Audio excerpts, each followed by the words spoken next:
Hi, 大家好, I'm Alison. Welcome back to my channel. If you like my video, please subscribe, leave a thumbs up, and send to a friend who also want to learn Chinese. For this video, I will read it twice. The first time, I will read it very slowly, and then I will repeat it with normal speed.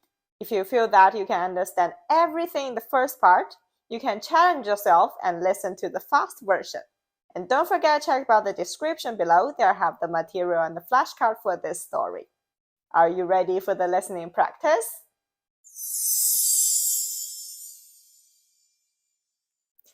我和我的朋友坐火车从北京到黄山旅行。第一天，我们先在酒店休息了一天，吃了饭，泡了温泉。第二天一早，导游就来接我们去爬黄山了。在中国，如果你第一次去爬一个有名的山，一般会请一个导游，因为导游可以给你介绍这座山的特点和故事。黄山的特点就是山上的松树，形状特别的石头，云海和温泉。去爬黄山有很多路，我们选了一条比较简单的。我们先坐缆车到了山上，然后再开始爬山。那天的风很大，山上有点冷，但是我们看到了很多漂亮的风景。导游一边走，一边给我们介绍。他告诉了我们很多这座山的故事。每一座山峰都有自己的名字，还有很多石头也有自己的名字。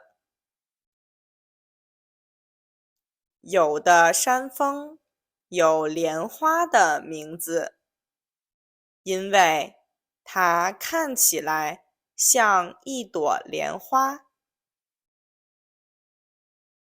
有的石头有鱼的名字，因为它看起来像一条鱼。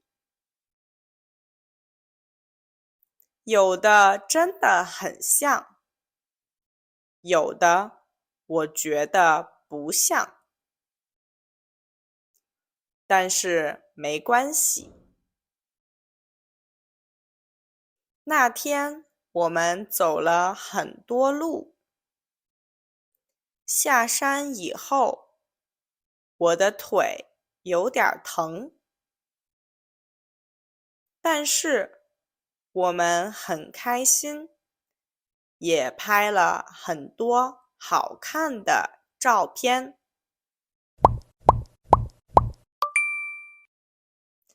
我和我的朋友坐火车从北京到黄山旅行。第一天，我们先在酒店休息了一天，吃了饭，泡了温泉。第二天一早，导游就来接我们去爬黄山了。在中国，如果你第一次去爬一个有名的山，一般会请一个导游，因为导游可以给你介绍这座山的特点和故事。黄山的特点就是山上的松树，形状特别的石头，云海和温泉。去爬黄山有很多路，我们选了一个比较简单的。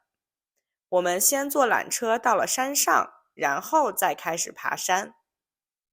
那天的风很大，山上有点冷，但是我们看到了很多漂亮的风景。导游一边走一边给我们介绍，他告诉了我们很多这座山的故事。每一座山峰都有自己的名字，还有很多石头也有自己的名字。有的山峰有莲花的名字，因为它看起来像一朵莲花。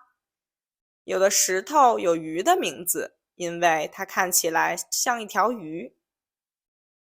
有的真的很像，有的我觉得不像，但是没关系。